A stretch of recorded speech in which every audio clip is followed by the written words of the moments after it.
So this is a quick experiment on momentum. I have a line of about 22 marbles, and we're going to see what happens when I collide one marble or more marbles onto the line to see if they all move or what goes on.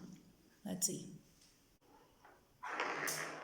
So as you saw, when I threw one marble, all of the marbles except the last one stayed still, and the last one went off at the same speed that the original marble had.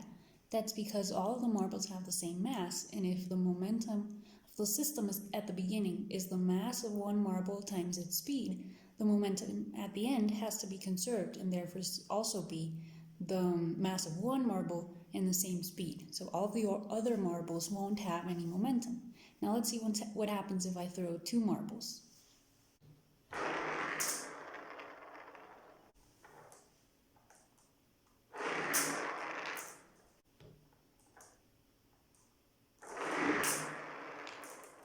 So as you saw, I did the same thing with 2, 3, and 4 marbles, and always the same number of marbles left the line at the end.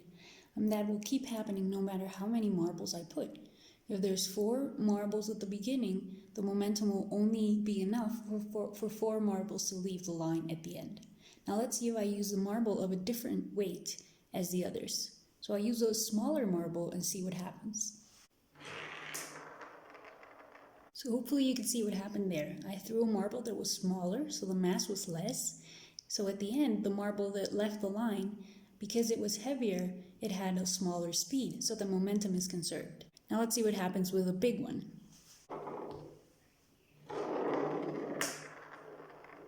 Now the opposite thing happened. Because the marble that I threw was bigger, even though it was going slowly, the marble that left the line went a lot faster. And not only did that one go faster, but the next two also gained some speed before they stopped.